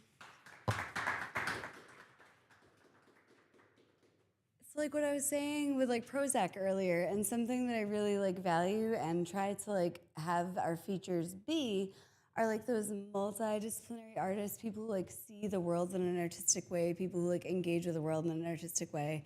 And like literally hearing about those like art projects and like the intermingling of like visual art and poetry, like so cool. That is so cool to me. And I really think it does kind of like make you approach your poetry differently when you have somebody visualize it. And I think that's just like a really cool thing to kind of do with your own work. I think sometimes you can have like a feeling, a concept, a thought that you want to explore. And like maybe you're a poet and maybe you're gonna write the poem. Like you know that you're gonna do that. That's part of your coping. Like the poem is going to come. But maybe you should paint it out. Like maybe poetry like isn't the way that you need to capture this. Or maybe by doing something different, you'll be able to like process it in a different way. That being said, I'm bringing another wonderful multidisciplinary artist up to this Openest Mic. Dina Vasquez, would you like to come on up? Guys, get up for Dina.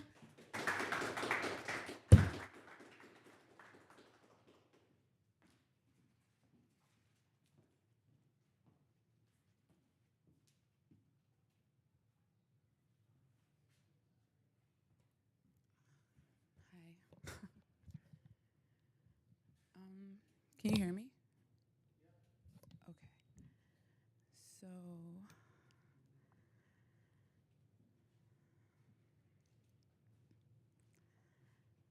I just have like 3 poems. Maybe I'll just read 2. I don't know. This first one is pretty personal, and it's called "Forgive Me, Father, for What They Did." I was still milk-breathed, a girl with knees bruised from games, not from kneeling. They looked at me like I knew, but I didn't. I didn't know what this body meant. Didn't know hips were warnings. Didn't know my lips could lie just by parting. A single balloon floated off while the silence tied itself to my tongue. They called it growing up, but it felt more like vanishing. Innocence taken too young, but look at my hair, look at my face.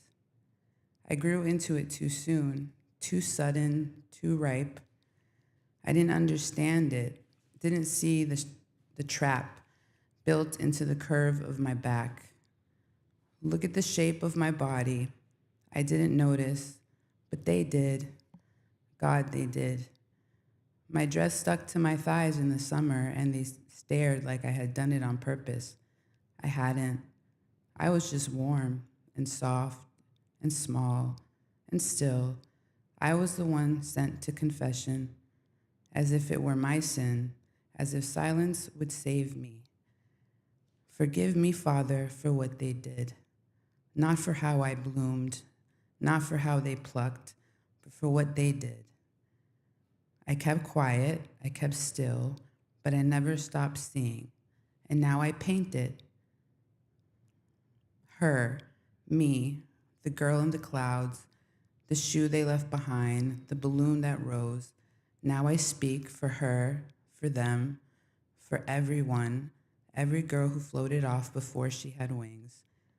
Forgive me, Father, but I am not sorry. It was not my sin.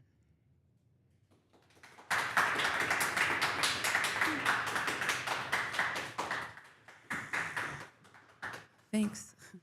And this next one is, sorry.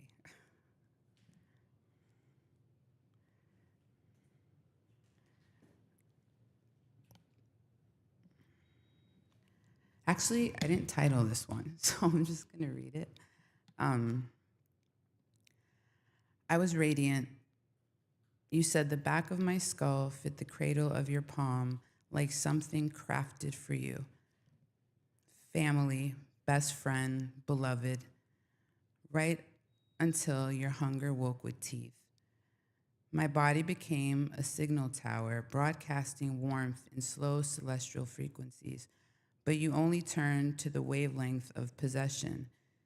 You measured love in how open my thighs were, how quickly I dissolved when you asked. When I named the hollowness, you shattered into bright, jagged edges, called me strange, called me cold, called me ungrateful for being devoured. Your tantrums rattled the wiring of the room, a petty godling throwing sparks, all static, no halo. And still, I learned stillness, the way ancient stars collapse inward, quiet at first, then absolute, a sacred implosion.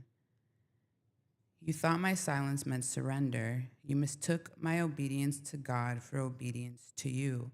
But heaven pulled me by the spine, told me to leave, told me to rise, told me this is flesh, not covenant.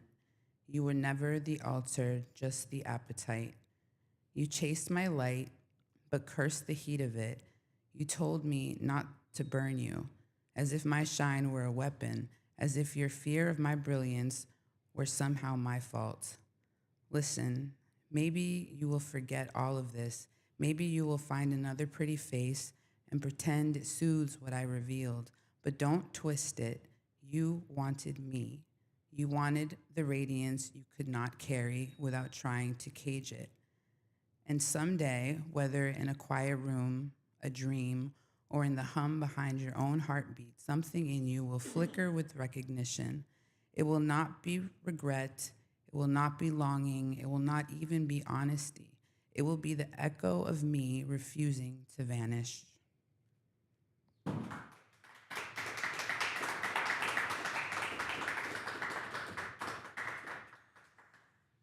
you. And if I have time, read one more. Okay. Thanks. So this one is Low Hum of Mercy. Hold on.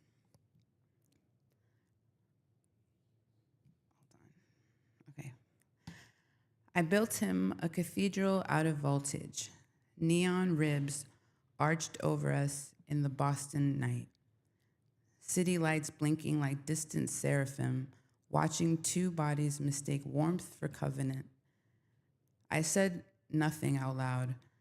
I stitched a secret word into the lining of heaven and tucked it behind my teeth. Rumpelstiltskin.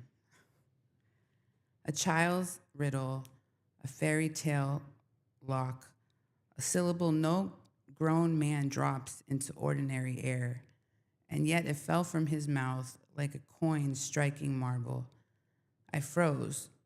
The cosmos leaned closer. My heart signed its name in ink that glowed. I thought, there he is, the man, the answer, the hand God carved for mine. On the ride back, I watched his profile cut against dusk, sky bruised lavender, highway singing its asphalt psalms, and I felt the stillness, not the fever of flesh, not the hunger of loneliness, but calm, a low tide settling. I said inside myself, husband. Oh, how easily the soul crowns a man when hope is kneeling. We move too quickly, yes, but speed does not invent fracture. It only reveals the fault lines. His kindness was real. Let history record that. When he was gentle, he was spring water. When he laughed, it ran clean. When he held my hand, the world narrowed to pulse and breath. But there was another frequency beneath it. A crackle, a static shift, kindness that could curdle, softness that could scorch. The first time he called me liar, something in the halo flickered. The first time cunt left his mouth, a star went dark. Pig, bitch, annoying, haggard, each word a meteor, each meteor striking the temple I built for him, and still I loved him. Do you hear that, heaven? I still loved him. I loved the wounded boy under the armor. I loved the way he wanted to lead without knowing how to kneel. I loved the version of him that might have been. And when I finally chose myself, no trumpet blast, no cinematic anthem, just numb, just tired, just done. He vanished, like smoke pretending to be martyr. Relief came first, sweet, shocking oxygen. My nervous system uncurled like a fist finally opening. Then the burn. Oh, Father, the burn. A low hum of grief that does not scream but settles in the sternum like distant machinery running without cease. I did not lose a monster. I lost a possibility. I lost the man I thought you whispered toward me. And here is where forgiveness begins. Not in denial, not in pretending the names did not land, not in calling cruelty holy, but in lifting the whole electric ruin back to you. Take him. Take the boy who flips kindness into contempt. Take the man who cannot say sorry. Take the ego dressed as leadership. Take the ghost who fled when I stood upright. Heal him. Not for me, not to return to him, but because you are the only architect who rebuilds without contempt. And heal me too, not from loving him. I will not repent of love, but from anchoring eternity to a man made of weather. Teach me, Father of static and silence, that signs are not saviors and words are not vows. Teach me that the halo is yours, not his. I forgive him because you forgave me for every altar I mistook for you. I release him into your gravity. I will not curse his name. I will not drag him through my teeth. I will not let bitterness rewrite my tenderness. I am not weak for loving. I am not foolish for believing. I am not small for hoping. I am electric. I am cathedral. I am neon mercy walking. And somewhere beyond this low hum, beyond this static ache, you are still steady, still God, still kind, still writing. Let the halo remain, not around him, around me. Thank you.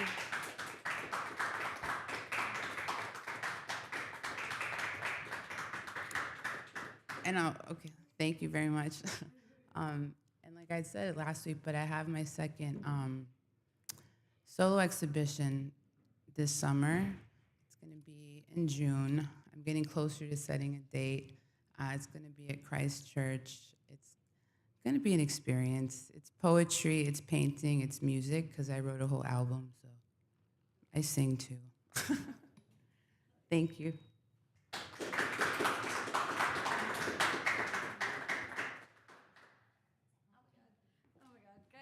Every time, give it up for Dean Vasquez.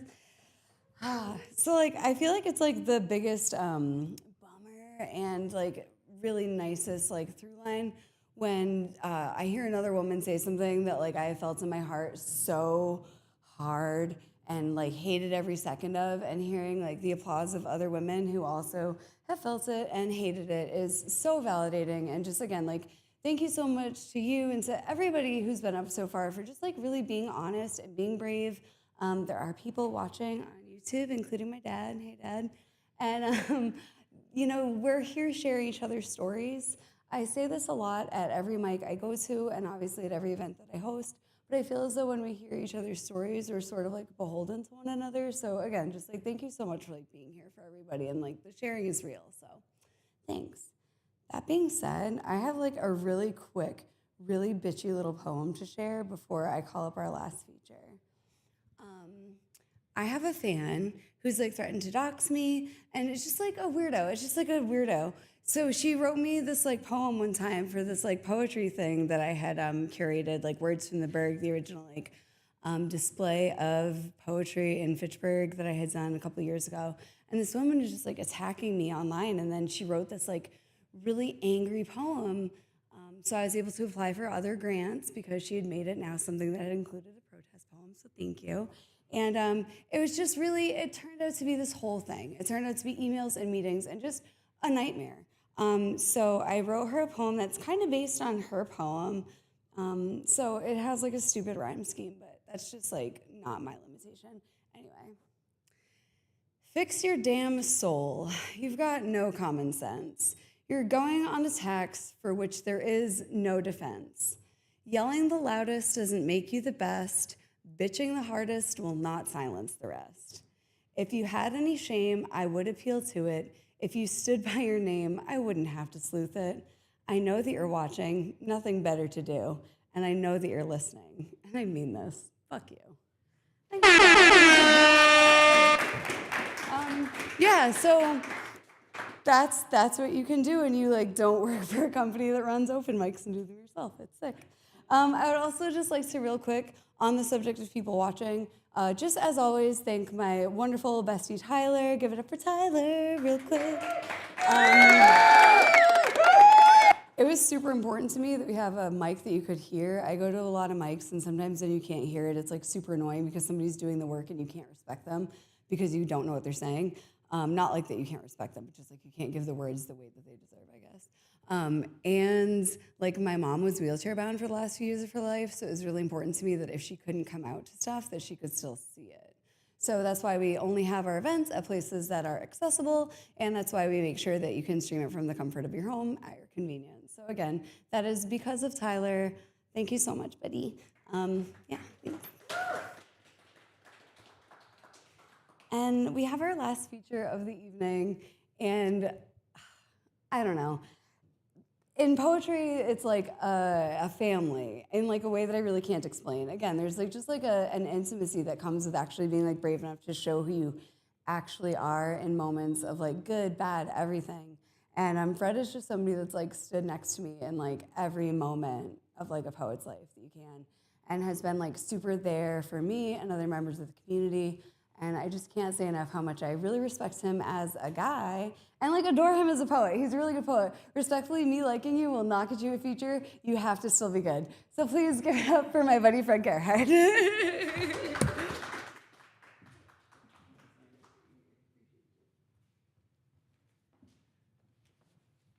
All right. Is this still on? This is on, right? Great. Well, we're at the smallest open mic. This is great tonight. I love it. I really feel really honored to be here. Thank you so much, everybody. And I didn't realize how many similarities I have with you, Brian. I'm 63 and been writing forever, and then started about the time you did, I think, in the poet world. And I think the first time I really noticed your poetry, you read a poem about your daughter one time. It just totally hit me, because I've got a daughter about that age too, so it really struck. So I'm at that age where we lose parents as well. And I lost my mom. And what I did this past year, my project, was to put together her poems. She was a poet. And so I'm going to read some of my mom's poems, and then some of my poems, and then I have a surprise to end with. So the book I put together of my mom's poems is called The Loving, Selected Poems by Rena Gerhard. So this is my mom, and because I know I'm allowed to read political poems here, I'm going to read political poems because of this. So this is a poem from Rena Gerhard called Absurd. Absurd! What a wonderful word. A laugh that bursts like a water balloon. Drenched we are. We've been buffoons. Shoring up crazy quilt, government guilt. Prettily pricking, pettily picking. Don't point your finger at me, coo, or I will see they jail you. you. All right. I thought that was appropriate for this day and age. Since we're dealing with snow outside, some snow poems. Here's one called Weird Winter. The cold, white, empty world with stiff-necked starkness stares. The black trees, grotesquely gnarled, point at fear's home lairs. The wild winds jeer at our attempts to make friends with the cold. They scream and mock like eerie imps. They marvel we withhold. In abstract black and white, the cold with hostile, glittering eyes watches and waits to trip the old with treacherous crystal ice. And now a friendlier snow poem. This one's called This Snow. This snow, I do not think we'll have to move, but only love. Heirloom lace spread perfectly smooth, that tablecloth land below meant to show, finest stitch of sparrow hops, link bush to branch to porch to perch, while down white canyons last week's blizzard laid aside, awaiting thaws. Squirrel leap and rabbit dart, basting stitch, the path of pause, all join in crochet whirls to wring the water in and create star ray leads approaching to the seeds. I'm going to read my favorite of my mom's poems. Anybody here who loves putting words together might recognize this. This poem's called The Beautiful Words. Sometimes I stand at the door of a dark night and whistle, and the beautiful words come running. Then times come for the empty search of well-trod ground, of dank, hollow wells where I cannot find a sound. Oh, except these tool words someone left lying in a broken box. So before I leave my mom's poems, she has a sense of humor too, so I'm going to read something funnier. This is called Virtual Mate. The Computer Widow's Lament, or Computer After Laughter. I wonder, if he dies, can I have an outstanding understanding with a taxidermist specialist, a standing underwritten special outing via taxi, naturally, actually, to convey him thither and back and sit him up straight, the late. He is so straight a sitter, entranced, enhanced, advanced, finger on mouse, eyes glazed, haze, gaze hazed, but just a little, so lifelike. Just don't banter, he won't answer. He'll look so wise in such disguise. And for anybody who's ever held a book of poems and go, oh my God, this is so good. This one's called Supper Will Be Late. Stand still, time. Parade rest, petulant my demand. Can't you see I've a new book of poems in hand? Insistent entreaties, luring rhyme, drum beats to new opened doors I've entered. Thought through your gates, and my feet are happily bemired in a stranger's river of words. The lute in my heart still reverberates with his songs. It's stand still time. Oh, supper will be late. All right, I'm going to read some of mine now. Thank you. So this is my main poetry book. I have a little chapbook too, but this is Drifting to Hello by Fred Gerhard. I also brought copies if you want to look at them. If you go to fredgerhard.com, you'll find my webpage and my books. this is basically everything I had published up until about 2023 when it came out. So I'm going to read one that I thought was especially relevant. I wrote this during the first Trump administration, and it's weirdly even more appropriate now. So this poem is weathered well. And just so you know, I'm a psychologist. So the poem's title is, I Was a Psychologist.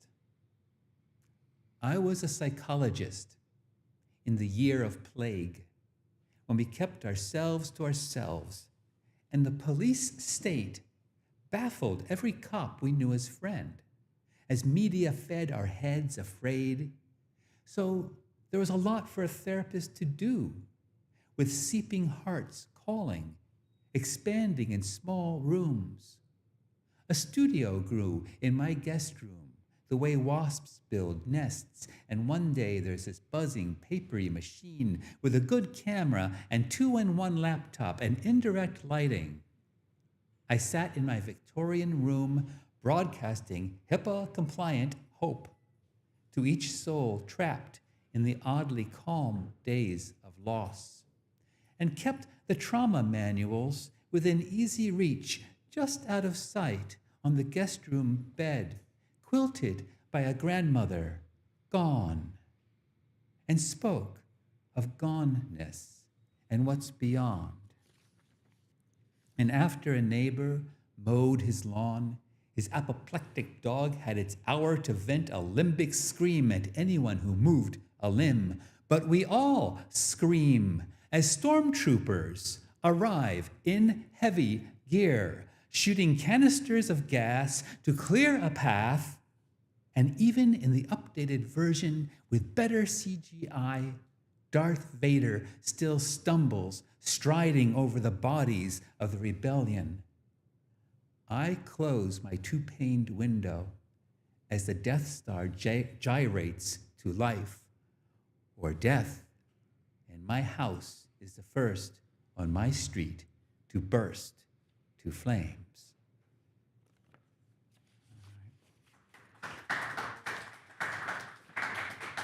Thank you. I'm going to read some poems that just got published in the past year. This one came out in something called Standout, which I had not heard of before, but I'm happy they took my poem. This one's called Just Right. Peering farther than is reasonable into distant, unfathomable galaxies, I've read there's a planet with a diamond ocean that I cannot entirely imagine, no more than, say, a tangerine in slow spin through a Goldilocks zone. Its eternal navel, naked as night, seductive in half shadow, with an ocean of honey, slow and dreamy, and a frozen ring of crystallized ginger gleaming in constancy, as eternal as things get in unfathomable galaxies. And now you tell me Mars died long ago, atmosphere slipping away, and Venus as well burned to hell in a greenhouse rave that never lets up. And the third, the one in between, well, that one's melting, drowning, blacking out, and falling without awareness headlong to the encroaching cement surface of political spin. Skull-comet collision. A tiny ocean opens, salty and red, where gravity is speaking, ringing, concussed, confused, and we try to leap away anyway, like to Venus or Mars. There are diamonds somewhere in a sky, loosely cresting, undulating, obliterated by blue, blazing else light elsewhere. Flickering gems that never die, or wonder how there came to be 3 dead rocks in the Goldilocks belt around a sun humming and flowering, so yellow, so sweet, there could have been a planet of honey.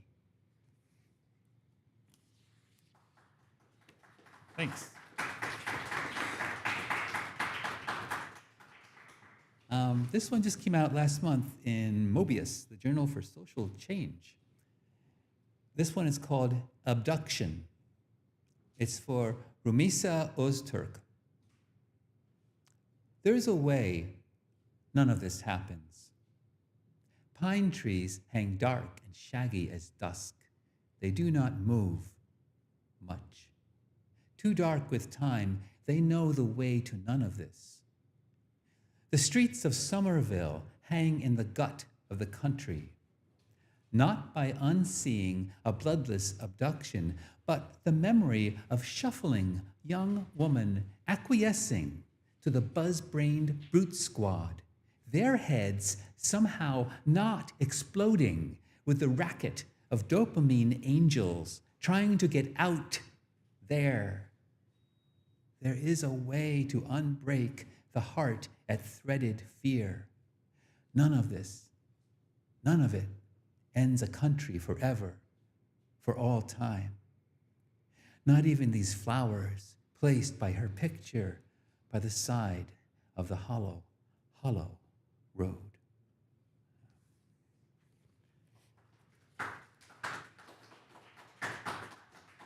Thank you.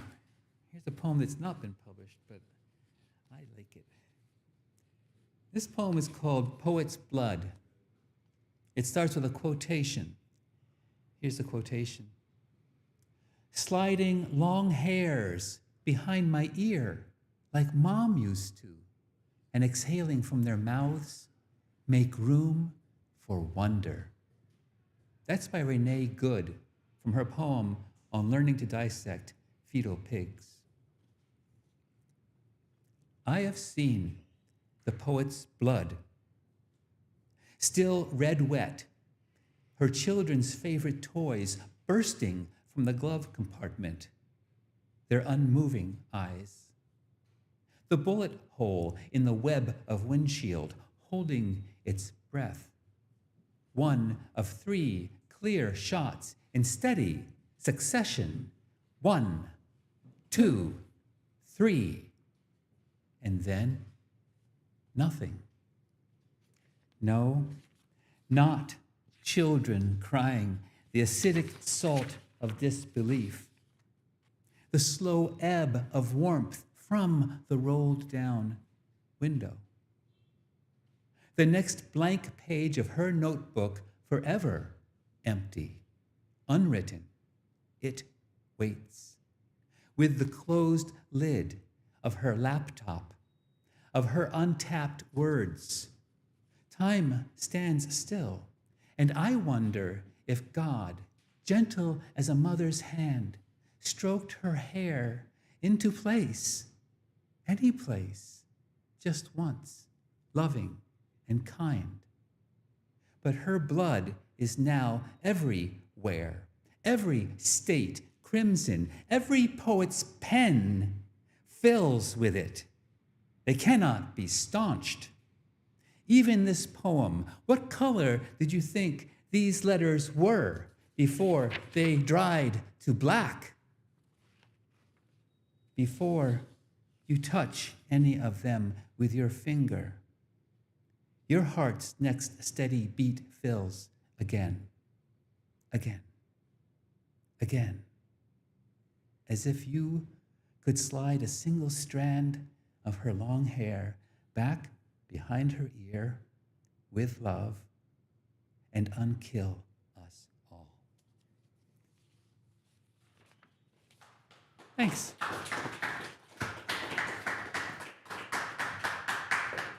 The last poem I'm going to read is actually not one of mine at all. This past year, we lost a literal giant in our community, ESP, Eric Peterson, who I know read here many times and was featured in Openest Mic, actually in Ashburnham. He was part of our writers group in Ashburnham, and we miss him dearly. His last book, which he didn't get to promote that much, but I think he did it at Openest Mic, is Memos from the Milieu by ESP. And I'm going to read one of his to finish. I'll do it loud. This is for our dear friend, ESP. I hope I do him credit. This poem is called Suggestions for Names of Orange Crayons. Cheese Puff, orange. Secret Agent, orange. Disillusioned, orange. Angry, orange. Felonious, orange. Disinformation, orange. Outrage, orange. Insurrection, orange. Melania, orange. Unpresidential, orange. Mar-a-Lago, melanoma, orange. Neo-Nazi, orange. Mac and cheese face, orange. MAGA mango brain, orange. Dickless dictator, orange. Impeachable, orange. Left rotting on the trees because there are not enough workers to pick them, orange. Orange is sorry you voted for this ass clown yet, orange. Thank you.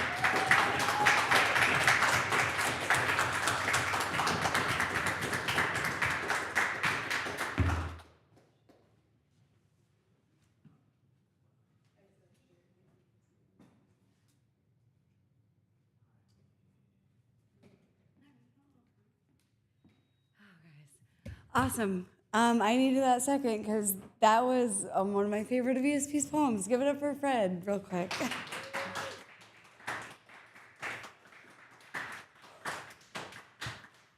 That was really cool. I like that whole set. Mom poems are really fun. I think like when you can love somebody through their art, if you have them, if you don't, it's just like really cool to be able to have another facet through which to love a person, which is why I can't stress enough, guys, create, because at some point you won't be here too, and I'm gonna miss you. So I would really like to have your things to remember you by instead of my like stony semi-memories of like, I think I was a bitch. Please just like know that whatever you create is good enough, and even if the message doesn't resonate with you after you've made it, you really don't know who it's meant for. We do have one more person that's gonna come up to this mic, and his name is Sho. Guys, give it up for Sho. Hi. I'm woefully underprepared, but there's 7 of us, so. All right. I wish Prozach was here because he's like my spirit animal in rap. I do raps and stuff. I rap with Derek. We're in a group together. I don't know if you know Derek. He's in the back. He's that guy. I had no idea what I was going to do when I came up here, so I'm going to riff for a second while I figure it out. How's everybody doing? That weather, huh? How about it? How about it?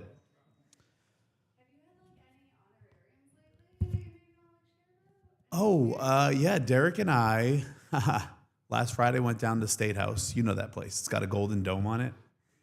Opulence at its finest. And we were honored as 2026 honorees of the Black Excellence Award from the Massachusetts Black and Latino Legislative Caucus. That's a lot of words.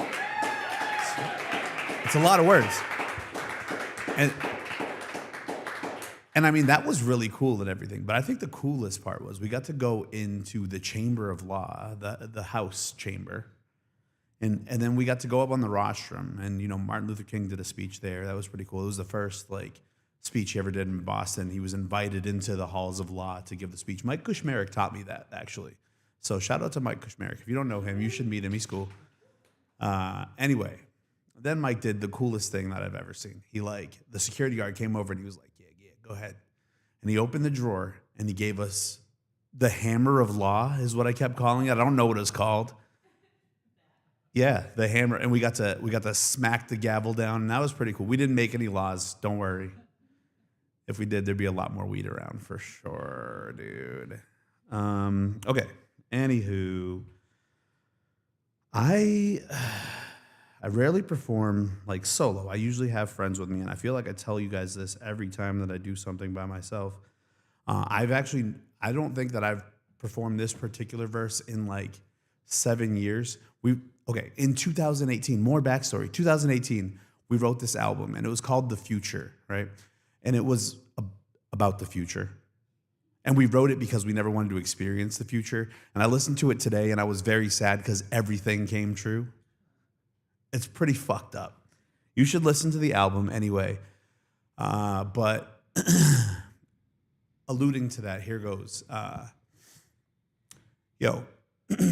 Smoking all this weed got a nigga feeling weightless. Weightless. What's weightless? Years of anonymity got me feeling faceless. Faceless. What's faceless? We living in the future like we coming out of stasis. And there's nothing left at the end of my rope, and yo, fuck it, I ain't got the patience. Can't go with the flow, because I'm not one with nature. If I start losing control, start spitting out lasers, you get in my face and you face with a grater, like you please to show face to the phasers. Cruising around the city, no love for the mayor. That's not about Sam. That was about the other guy who was, supposed to buy a Max, but he spent it all on Acer. Now explain that. What a motherfucking caper. They show praise to the spray tanned overlords. Throw your hopes and your spray cans overboard. They want your hopes to lie here forevermore without hope of metaphors to be better for. Because freedom don't live here no more, and we ain't got the means to survive. There's anger and pain in our hearts. Shit, that just means we alive. Right? You know? If you're mad, if you're feeling something, you're alive. You got a pulse. So shout out to you for that. What else can I do that's really gonna bring the mood down?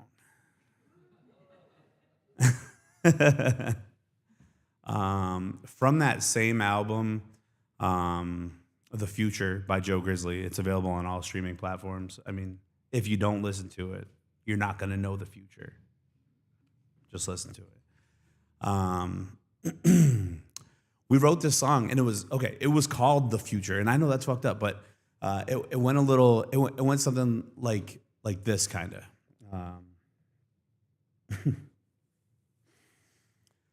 I came back from the future with a message, like everybody listen. We let the government administer the drugs. Now everybody tripping. Came back from the future with a message, like everybody listen. They'll wait in line for the money and the drugs. Should everybody tripping? So now that I got your attention, I'll mention we've entered another dimension. Just open your eyes to the scene. You're in line with the sheep for the so-called ascension. Engineers planned obsolescence designed to rely on their chemical medicines, and then you let them spin you with the rhetoric, and they talking about it's better for your betterment, but everybody's sicker. It was never for your benefit. The system is fixed. They get paid while you ill. They will never make you well again. But I guess that's not relevant until it's relative. You realize you got a bunch of sick relatives, and you still swilling all that cough medicine and dropping bars that you just can't recollect. That last part got you uptight. This a record about drugs, right? Red and blue pills. These are not the buzz type. Pop them both. I'm beyond infinite on my Buzz Light. Yo, this a record about drugs, right? And this a record about drugs, right? The future is fucked because there's money in drugs, right? Because there's money in drugs, right? Came back from the future with a message. Everybody listen. We let the government administer the drugs. Now everybody's tripping.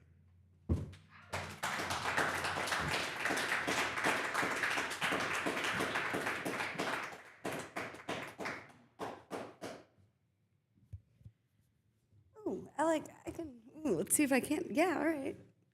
So back in the day, I used to really like the show Chappelle Show.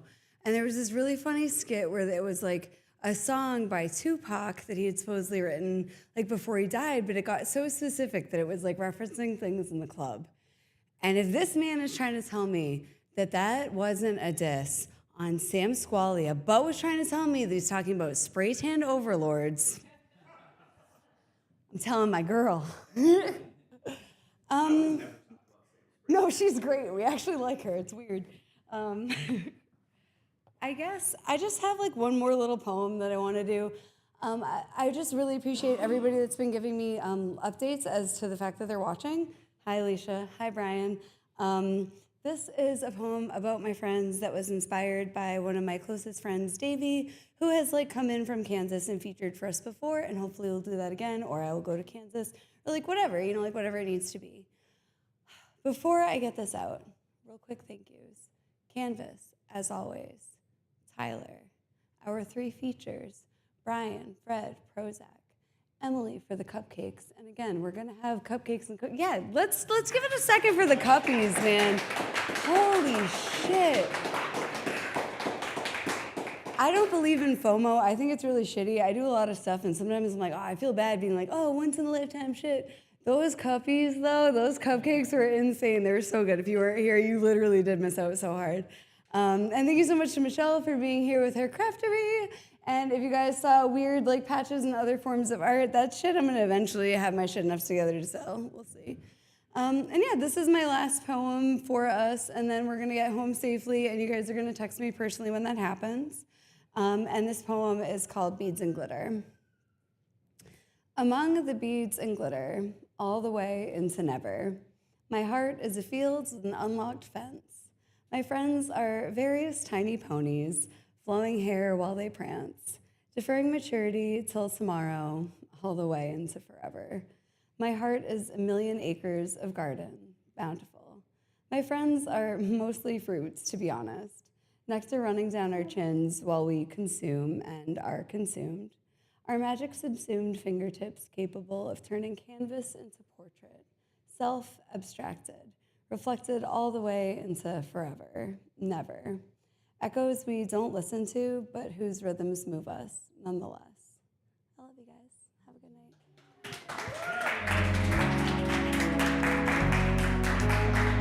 10,000 people stand alone now,